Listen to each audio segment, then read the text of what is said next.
On January 5th, 2016, the president held a press conference and shared the stage with survivors of gun violence and family members of the affected.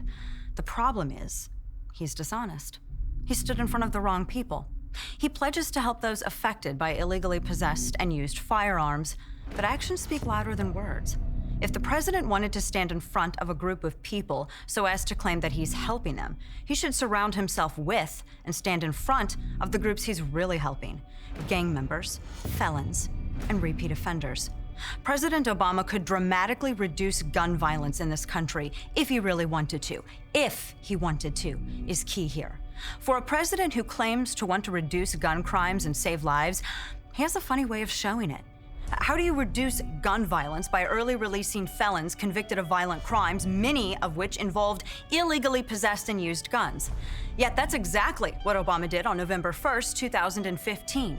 How do you reduce gun violence by appointing subpar judges who issue only wrist slaps for gun felonies like straw purchases?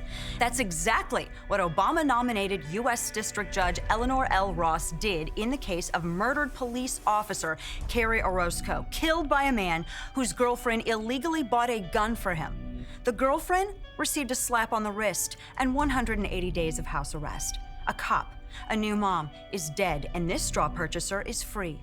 How do you reduce gun violence when in 2010, of the 80,000 people who were denied purchase after a background check, only 44 were prosecuted by the Obama administration?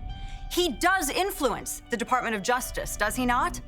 How do you reduce gun violence when your own vice president, Joe Biden, admits, quote, "We simply don't have the time or manpower to prosecute everybody who lies on a form, that checks a wrong box, that answers a question inaccurately"?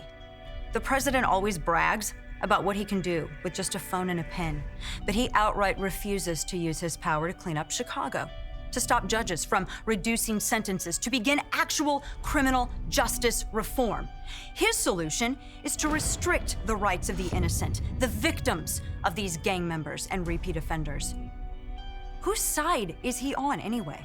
He doesn't want to prosecute. He'd rather empower the gangbangers, the felons, the repeat offenders, empower them, and emotionally blackmail the innocent as uncaring if they disagree with his policy. You know, he's said it before, that phrase, "not one more." Well, we say not one more. Not one more felon helped.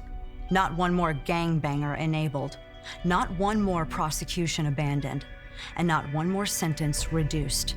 Not one more jail term decreased to probation. And not one more right or ability taken away from innocent Americans.